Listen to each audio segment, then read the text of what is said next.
नमस्कार, सुबह लक्ष्मी में आपका स्वागत है। मैं हूं आशीष वर्मा। सबसे पहले देखते हैं इस वक्त की हेडलाइंस। एशिया बाजारों की मिलीजुली शुरुआत। सिंगापुर और ताइवान के बाजारों में हल्की गिरावट, लेकिन एसजीएक्स निफ्टी में करीब 15 अंक की तेजी। जापान के बाजार निक्केई आज बंद। बड़ी कंपनियों के नतीजे और फेड के बयान के पहले अमेरिकी बाजार में मिला जुला कारोबार। डाउ जोन्स 0.5% चढ़ा, लेकिन नैस्डैक लाल निशान में बंद। अफ्रीका के कारोबार ने भारतीय एयरटेल पर बनाया दबाव। मुनाफा 12.5% घटा। आय में भी गिरावट, लेकिन आइडिया सेल्यूलर के मुनाफा और मार्जिन दोनों अनुमान से बेहतर। मैनेजमेंट ने कहा बढ़ा सकती है कॉल डेटा की दरें। गोइंग फॉरवर्ड हमें रिकवर करना है उस कॉस्ट को, और कुछ स्केल से, कुछ रेट इंक्रीज से। आज आएंगे एचडीएफसी और अंबुजा सीमेंट्स के नतीजे। एचडीएफसी का मुनाफा और एनआईआई दोनों बढ़ने का अनुमान, लेकिन अंबुजा का मुनाफा 35% तक घटने की आशंका।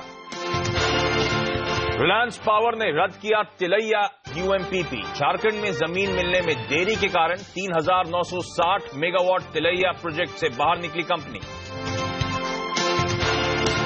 कॉल ड्रॉप की बढ़ती दिक्कतों पर सीएनबीसी आवाज की मुहिम। आवाज ने खोली ट्राई के सिर्फ 5% कॉल ड्रॉप के दावे की पोल। नेताओं से लेकर आम आदमी ने कहा दावे से कहीं ज्यादा है कॉल ड्रॉप।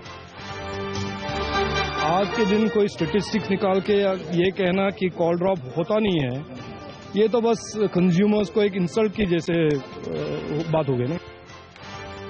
और रुके हुए इंफ्रास्ट्रक्चर प्रोजेक्ट्स को पटरी पर लाने में जुटी सरकार। नीतिगत उपाय और बैंकों की मदद से प्रोजेक्ट्स को दोबारा शुरू करने का सरकार ने लिया फैसला। कई दिनों की भारी गिरावट के बाद कल बाजार ने जश्न मनाया। सेंसेक्स 200 पॉइंट से ज्यादा चढ़ा और निफ्टी 8,300 की ओर बंद हुआ।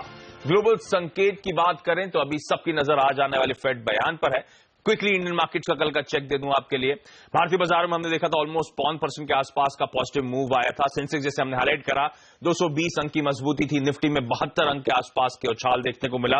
82, 85 के लेवल्स पर जाके निफ्टी बंद हुआ। हालांकि दिन के दौरान एक बेहतर स्क्रीन जरूर नजर आ रही थी, लेकिन एक कंसोलिडेशन मोड में इंडियन मार्केट्स लग रहे थे। लेकिन एक्चुअली 2 बजे के बाद एक सिग्निफिकेंट मोमेंटम आया भारतीय बाजार में और दिन के हाईज के आसपास जाके इंडियन मार्केट्स ने क्लोज दिखाया। शायद जिस तरह से बीते दिनों में इनफैक्ट कहना चाहिए कमजोरी देखने को मिल रही थी, लार्जली कहा जा रहा है शॉर्ट कवरिंग का ही सहारा मिलता हुआ नजर आया। यानी कि जो मंदी के सौदे कटे थे उससे भरपूर फायदा मिला कल के बाजारों में।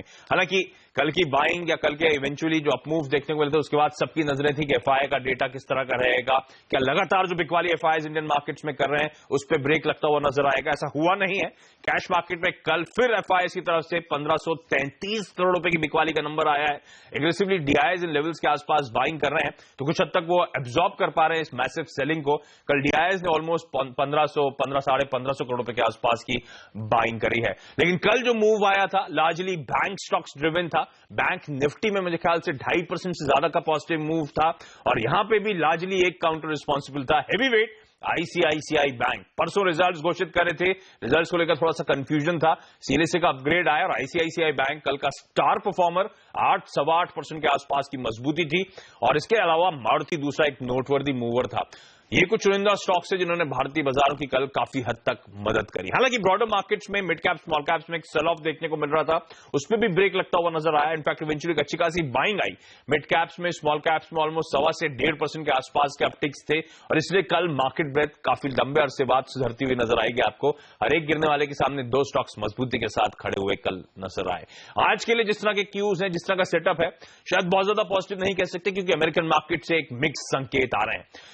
वहां पर डाउ और एसएनपी हल्के हरे निशान 1/4 से ½ % की बढ़त के साथ कामकाज कर रहे थे, लेकिन नैस्डैक लाल निशान में जाकर बंद हुआ। हालांकि दिन के लोज पे जाके हमने देखा वहां पे क्लोजिंग हुई है। इन्वेस्टर्स ध्यान रखें, वहां पे दिग्गज टेक कंपनीज के रिजल्ट्स आने वाले हैं, तो उससे पहले नर्वसनेस है। और कल से याद रखें एफओएमसी की 2 दिनों की बैठक शुरू हुई थी, जिसका इवेंचुअली आज शाम को आउटकम आने वाला है। उससे भी पहले हल्का सा वहां पे दबाव या प्रेशर देखने को मिला। एक मेंशन करना चाहता हूं स्टॉक, खासतौर पर ट्विटर, जहां पे 18% की पिटाई हुई। रिजल्ट्स आने वाले थे मार्केट क्लोजिंग के बाद, उससे पहले रिजल्ट्स आते हुए नजर आए। कुछ चिंताएं जताई गई कि अर्निंग्स सिलेक्टिवली लीक हो चुकी थी और उसके बाद स्टॉक की तो बहुत तगड़ी पिटाई हुई। जहां तक यूरोप की बात है, आपको याद होगा इससे पहले कल जब मैं मेंशन कर रहा था तो मैंने बताया था यूरोप के मार्केट्स में आधे से 2% का उछाल था। कल वहां पे कमजोरी के साथ ट्रेड्स थे, ऑलमोस्ट 1 से 1.25% के आसपास की कमजोरी थी।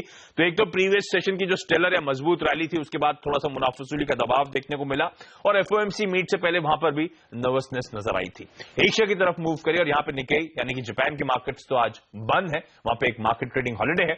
अदरवाइज बाकी एशियन मार्केट्स क्योंकि यूएस से मिक्स क्यूज पिकअप कर रहे हैं, थोड़े ठंडे कामकाज करते हुए नजर आएंगे। फ्लैट टू माइल्डली लाल निशान में कामकाज होता हुआ, लेकिन इस बीच में एशिया में एक smart out performance SGX Nifty दर्शा रहा है, ऑलमोस्ट 1/4% के आसपास की बढ़त के वहां से संकेत आते हुए। लेकिन कल जिस तरह के स्ट्रॉन्ग मूव्स थे, एसजेएक्स निफ्टी जिस तरह के इंडिकेशंस दे रहा है, कैसे प्ले अप करूं भारतीय बाजारों को? क्या सिर्फ कल शॉर्ट कवरिंग का सहारा था? क्या वो एटलीस्ट एक्सपायरी जो कल होने वाली है कंटिन्यू होता हुआ नजर आएगा मोमेंटम? मैं अपने ट्रेड्स कैसे प्लेस करूं इस मार्केट में? सीमी सिवास के मार्केट रेट अनिल सिंह भी जुड़ चुके हैं। अनिल जी, कल तो शायद लार्जली शॉर्ट कवरिंग से ही सहारा मिला है भारतीय बाजारों को, लेकिन अब सबके सवाल यही है, एक तो जो कल एक्सपायरी होने वाली है, कल तक की रणनीति क्या हो? क्या यहां से फर्दर शॉर्ट कवरिंग का सहारा मिल सकता है? Further up moves in markets में एक्सपेक्ट करूं? मैं अपनी ट्रेड के लिए आज से रणनीति क्या रखूं सर?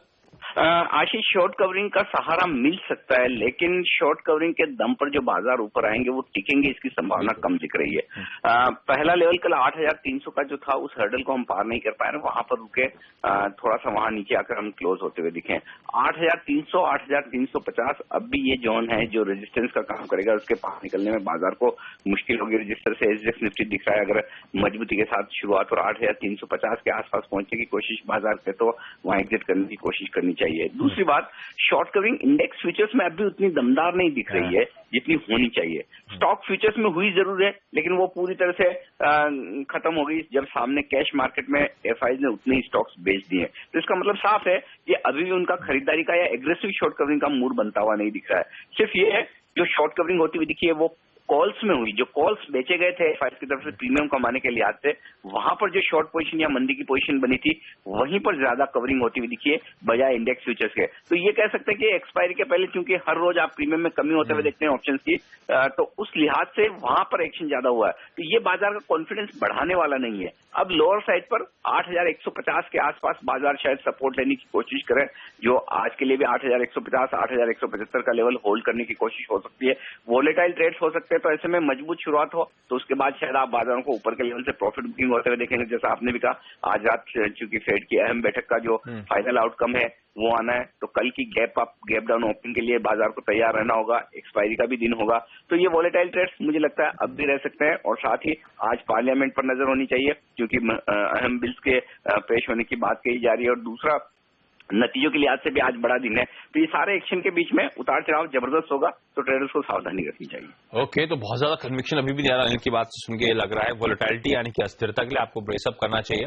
और ध्यान रखिए, आप तो कल एक्सपायरी भी होने वाली है, उससे पहले एक आज शाम को बड़ा इवेंट भी है। और जहां तक एक्सपायरी की बात है, सिंधी सिवास ने एक पोल कराया था आपकी स्क्रीन पर। बड़ी डिवाइडेड है स्ट्रीट इस समय, 8300 के नीचे के लक्ष्य लेके चल रहे हैं 50%। जो पोल पार्टिसिपेंट्स हैं, ब्रोकर्स हैं जाने माने देश के, 50% के ऊपर मानते हैं। एंट्री सबसे बड़ा मोटा तबका जो है 8300 से 8350 का जो जोन है, उसमें 44% लोग मानते हैं कि शायद एक्सपायरी होती हुई नजर आए। यानी कि यहां से कुछ further up moves, short covering का सहारा ही कह लीजिए, वो शायद थोड़ा सा और देखने को मिलेगा। ये पोल आपकी स्क्रीन पर। लेकिन निफ्टी में फिर क्या स्ट्रैटेजी होनी चाहिए बताने के हमारे साथ इक्विटी रश के सीईओ कुणाल सरावगी जोड़ रहे हैं। कुणाल, हाय, गुड मॉर्निंग। कैसे आपने रीड करा कल का जो मूव आया था भारतीय बाजारों में, और अब क्या रणनीति होगी सर? गुड मॉर्निंग आशीष। अगर आप निफ्टी को देखें तो मुझे लगता है कि कल हमने एक मूव देखा जो कि एक क्लासिकल पुल बैक है एक बड़े फॉल के बाद, और मुझे लगता है कि आज भी हो सकता है कि पुल बैक आपको जारी दिखाई दे। तो थोड़ी बहुत और अपसाइड की मैं उम्मीद कर रहा हूँ। मुझे लगता है कि एक बार के लिए बाजार 8300 के ऊपर टिकना चाहिए, और हो सकता है कि आपको 8340 तक का एक मूव आते हुए दिखे। काफी शॉर्ट्स अभी भी सिस्टम में बने हुए हैं, और मुझे लगता है शॉर्ट कवरिंग के चलते ही 8340, 8350 जो कि नेक्स्ट रेजिस्टेंस है। और उत्तरों पर मुझे लगता है कि काफी इंटेंस सेलिंग प्रेशर आएगा, तो मुझे लगता है कि अभी यहां से 40। तो कुणाल, आप भी उसी कैंप को बिलोंग करते हैं, 8300 से 8350 पे एक्सपायरी?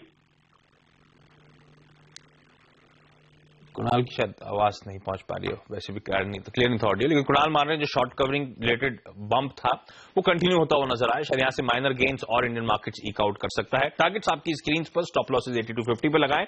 और इनफैक्ट कुणाल का एक स्टॉक भी है, अगर वो स्क्रीन पर आ सके हमारी, एक्सिस बैंक पे उनकी रिकमेंडेशन थी खरीदारी करने की।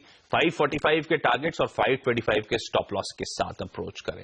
लेकिन ध्यान रखें आज तमाम telecom as a space focus में रहने वाला है। आइडिया के Q4 नतीजे बाजार के अनुमान से बेहतर रहे। मुनाफा और मार्जिन दोनों के फ्रंट पर कंपनी ने बेहतर प्रदर्शन दिखाया है। कंपनी का मुनाफा 22% बढ़ा है, ये 767 करोड़ से बढ़कर मेरे ख्याल से 940 करोड़ रुपए के पार चला गया है, जबकि अनुमान था कि मुनाफा करीब केवल 10% के आसपास बढ़ेगा। आय में भी 5% की बढ़त देखी गई है। मार्जिन करीब 36.5% हो गई है, जबकि 34.5% के आसपास का अनुमान था, तो ऑलमोस्ट 200 बेसिस पॉइंट्स उम्मीद से बेहतर मुनाफा देखने को मिला है। कंपनी के चेयरमैन ने कहा है कि अगली तिमाही में बेहतर प्रदर्शन के लिए और कॉस्ट रिकवरी के लिए कंपनी को कॉल और डेटा की दरों को बढ़ाना पड़ सकता है। गोइंग फॉरवर्ड आप सब जानते हैं कि स्पेक्ट्रम ऑक्शन हुआ जिसमें 1,09,000 करोड़ रुपया पूरे टेलीकॉम इंडस्ट्री ने खर्च किया है और इसका cost is going to be significant for telecom industry. So while this is a result of past, going forward हमें रिकवर करना है उस कॉस्ट को और कुछ स्केल से कुछ रेट इंक्रीज से। तो आइडिया के तो उम्मीद से बेहतर नंबर्स देखने को मिले, हालांकि स्टॉक भी कल जाके दिन के हाईज पे जाके बंद हुआ था, तो आप एक शायद पॉजिटिव मोमेंटम, पॉजिटिव ट्रैक्शन इस काउंटर में एक्सपेक्ट कर सकते हैं। लेकिन देश की सबसे दिग्गज जो टेलीकॉम कंपनी है भारतीय एयरटेल के नतीजे, उन्होंने शायद बाजार को निराश किया है। उम्मीद थी कि कंपनी के नतीजे बेहतर होंगे, लेकिन ऐसा हुआ नहीं। कंपनी का मुनाफा 1436 करोड़ रुपए से घटकर 1255 करोड़ रुपए में पहुंच गया। कंपनी के Q4 नतीजों में आय में भी कमी देखने को मिली, मार्जिन में हल्का सुधार देखने को मिला। लेकिन ध्यान रखें, इस कंपनी के साथ सबसे बड़ी दिक्कत है जो अफ्रीका के ऑपरेशंस हैं, और वो इस बार नंबर्स पे वे करते हुए नजर आए। तो आइडिया ने जहां पे एस्टिमेट्स को बीट करा, भारतीय एयरटेल की तरफ से एक डिसअपॉइंटमेंट देखने को मिला। तो ये दोनों दिग्गज टेलीकॉम कंपनीज का reaction, in fact telecom as a space आज ट्रेड में फोकस में रहेगा, लेकिन आज फिर से बाजार की नजर कुछ और बड़े दिग्गज नतीजों पे होने वाली है। 3 कंपनीज अपने रिजल्ट्स घोषित करेंगी। सबसे इंपॉर्टेंट तो HDFC है, उसके बाद अंबुजा सीमेंट्स और इसके साथ साथ वेदांता, यानी कि जिसे हम पहले सिसर स्टरलाइट के नाम से जानते थे। तीनों कंपनीज आज में रिजल्ट्स घोषित करने वाली हैं। हमारे साथ मेरी सहयोगी पूजा त्रिपाठी जोड़ रही हैं। पूजा, क्विकली क्या एक्सपेक्ट करूं इन तीनों कंपनीज से? जी, 3 बड़ी निफ्टी कंपनीज अपने नतीजे घोषित करेंगी। शुरुआत HDFC बैंक के HDFC के साथ करते हैं। यहाँ हमारा अनुमान है कि एक धीमी बढ़त देखने को मिल सकती है कंपनी के बिजनेस फ्रंट पर अगर बात करें तो, क्योंकि पिछले काफी समय से जो मुनाफे का नंबर था उसमें काफी अच्छी ग्रोथ थी, लेकिन इस बार हमारा अनुमान है कि यहाँ पर एक धीमी बढ़त देखने को मिल सकती है मुनाफे के फ्रंट पे। और इसके अलावा क्योंकि ये जो मुनाफा है इस पर डिफर टैक्स लायबिलिटी का भी असर देखने को मिलेगा। ये आंकड़ा हमारा अनुमान है कि 110 से 120 करोड़ के आसपास देखने को मिल सकता है और इसका असर मुनाफे के आंकड़े में देखने को मिलेगा। इसके अलावा लोन ग्रोथ की बात करें तो यहाँ पर भी थोड़ी कमजोरी देखने को मिल सकती है, क्योंकि अगर हमने पिछले क्वार्टर में देखा था कि 17% की बढ़त देखने को मिली थी और उसके सामने पिछले तिमाही कंपनी ने सिर्फ 14% की बढ़त ही पोस्ट की थी लोन ग्रोथ के फ्रंट पे, तो वहां पर भी धीमी बढ़त देखने को मिल सकती है। तो कुल मिलाकर कह सकते हैं कि थोड़ा स्लो ग्रोथ यहाँ पर देखने का अनुमान है। इसके बाद बात करते हैं अंबुजा सीमेंट के नतीजों की। तो कंपनी का जो एक्सपोजर है वो नॉर्थ और वेस्ट रीजन में काफी ज्यादा है और यहाँ पर सीमेंट के दावों में काफी कमजोरी देखने को मिल रही है, जिसका कि असर कंपनी के नतीजों पे देखने को मिलेगा, यानी कि ओवरऑल रियलाइजेशन पर इफेक्ट देखने को मिल सकता है। तो यहाँ पर भी कमजोर नतीजे देखने का अनुमान है। कंपनी का साउथ में कोई भी एक्सपोजर नहीं है, जिसकी वजह से वहां पे जो प्राइस का फायदा है वो कंपनी को मिलता हुआ दिखाई नहीं देगा। इसके अलावा डिस्पैचेस की बात करें तो वहां पर भी 6% की गिरावट देखने को मिल सकती है और मुनाफे में 35% की गिरावट यहाँ पर देखने का अनुमान है। अब बात करते हैं वेदांता के नतीजों की। तो जैसा कि हमने देखा था कि केन इंडिया और जो हिंदुस्तान जिंक के जो नतीजे आए वहां पर कमजोरी देखने को मिली थी और वेदांता का करीब 75% एबिटा में जो कंट्रीब्यूशन है वो इन्हीं दोनों कंपनियों से आता है। तो यहाँ पर भी कमजोरी हमारा देखने का अनुमान है। मुनाफे में करीब 50% से ज्यादा की गिरावट देखने को मिल सकती है और एल्यूमिनियम और ऑयल और गैस कारोबार से कमजोरी का असर कंपनी के नतीजों पर देखने को मिलेगा। लेकिन यहाँ पे जो बार्को में जो एल्यूमिनियम स्मेल्टर चालू किया है उससे कुछ थोड़ी बहुत राहत मिलती हुई दिखाई देगी, लेकिन ओवरऑल कमजोर नतीजे वेदांता में भी देखने की उम्मीद। इंटरेस्टिंग है, तीनों दिग्गज रिजल्ट्स आज एक्सपेक्टेड है कि शायद म्यूटेड परफॉर्मेंस, कमजोर परफॉर्मेंस देखने को मिलेगी। HDFC हाईलाइट करा है पूजा ने, स्लो ग्रोथ की एक्सपेक्टेशंस वैसे ही हैं। अंबुजा सीमेंट में जिस तरह की प्राइस रियलाइजेशंस कमजोर हुए हैं, प्रॉफिट्स में एक तगड़ा गिरावट देखने को मिल सकती है। और वेदांता भी हाईलाइट किया गया है क्योंकि ये तो अपने कोर बिजनेस में अब इसमें है नहीं, तो होल्डिंग कंपनीज या जिनके सब्सिडरीज हैं उनकी परफॉर्मेंस डिपेंडेंट है, तो एल्यूमिनियम, ऑयल एंड गैस सब में कमजोर परफॉर्मेंस वो यहां पे भी रिफ्लेक्ट होता हुआ नजर आएगा। लेकिन झारखंड के तिलैया यूएमपीपी से बाहर निकली रिलायंस पावर, क्या है ये वजह, बताएंगे इस ब्रेक के बाद।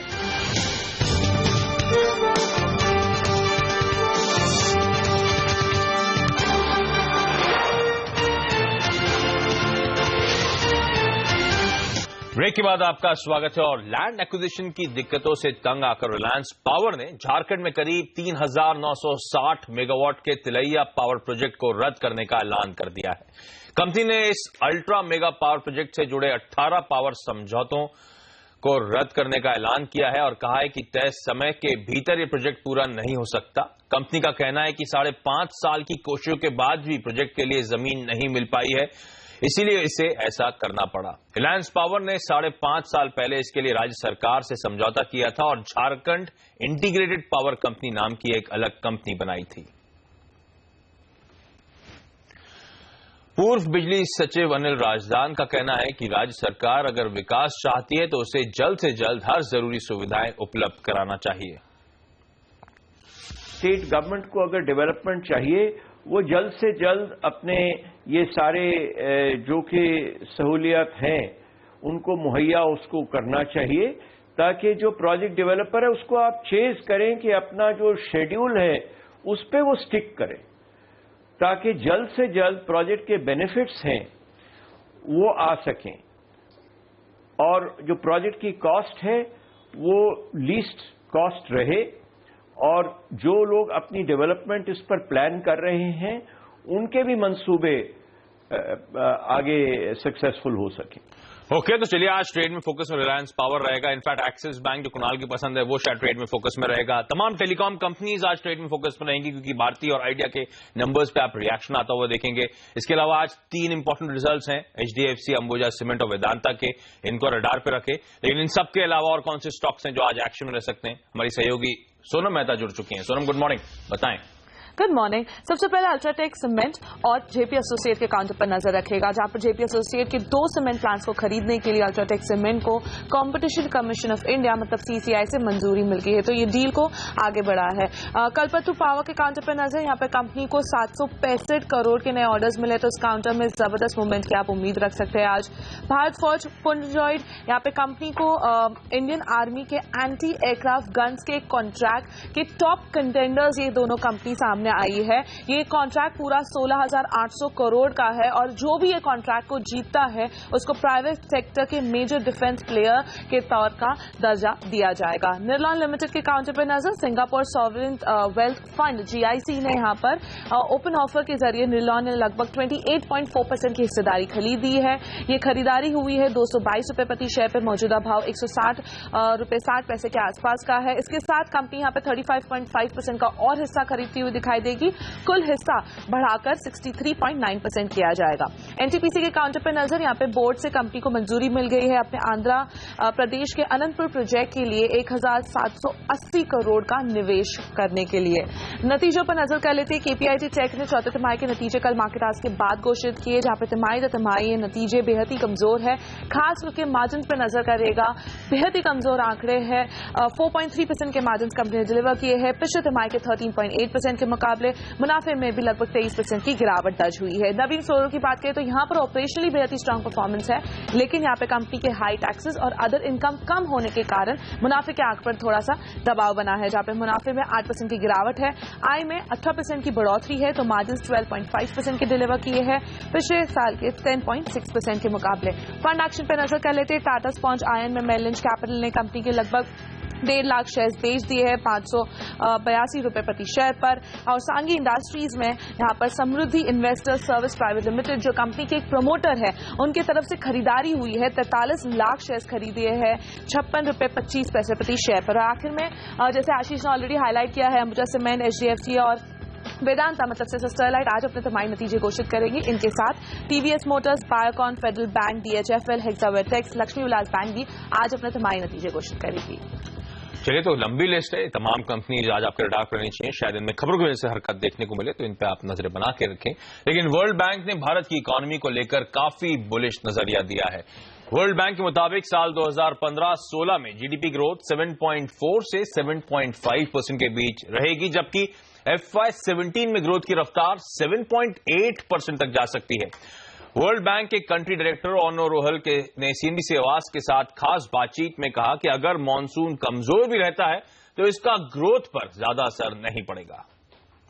So we are expecting 7.4 or 5 this fiscal, 7.8 the next, and 8% the year after that. This is very positive because it gets India to the magical 8% that we've talked about. I think there's upside. There's also some downside. Obviously, people talk about the monsoon. Not a very big downside, a very big deal for farmers, of course, but not so much for GDP.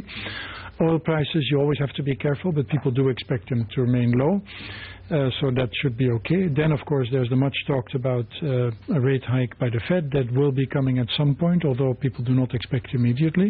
India is much better prepared for that than in 2013, so it's a downside risk, but it's a manageable risk. चलिए, तो confidence जताता हुआ भारत पर world bank. लेकिन यहाँ पे एक break लेंगे, break के बाद आपको बताएंगे कमोडिटी और करेंसी बाजार में आज के लिए स्ट्रैटेजी।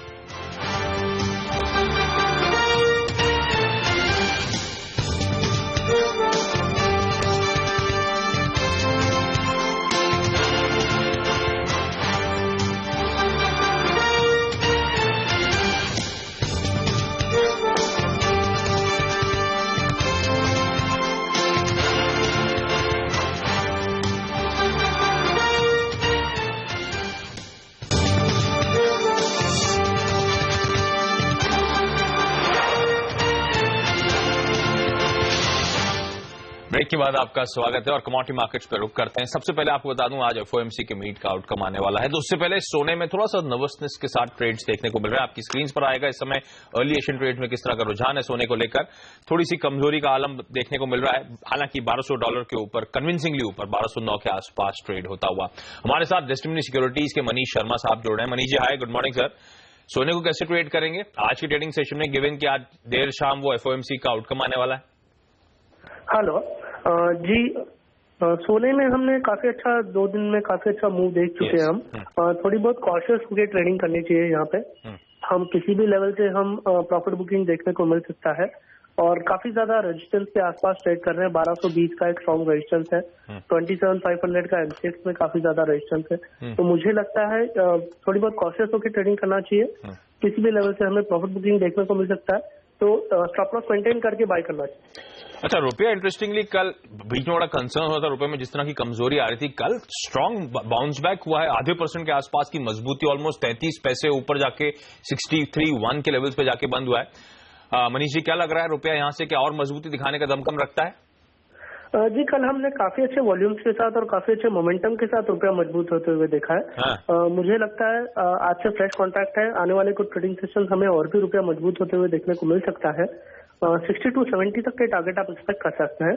इस ट्रेड में 6350 का स्टॉप लॉस मेंटेन करें। चलिए मनीष जी, बहुत धन्यवाद सुबह सुबह आज हमारे लिए वक्त निकालने के लिए। तो रुपए में अच्छा खासा मोमेंटम है, मोमेंटम शायद सस्टेन होता हुआ नजर आया, लेकिन सोने में जो ऑफ लेट मजबूती आई है शायद ट्रेंड रिवर्सल देखने को मिले और शायद कमजोरी यहाँ पे या फिर पोजीशंस हल्की होती हुई नजर आए। लेकिन चलिए यहाँ पे सुबह लक्ष्मी ले लेते हैं एक छोटा सा ब्रेक। ब्रेक के बाद होगा स्टॉक 2020 का वक्त, जिसमें आपको बताएंगे 20 बेहतरीन ट्रेडिंग आइडियाज। नमस्कार।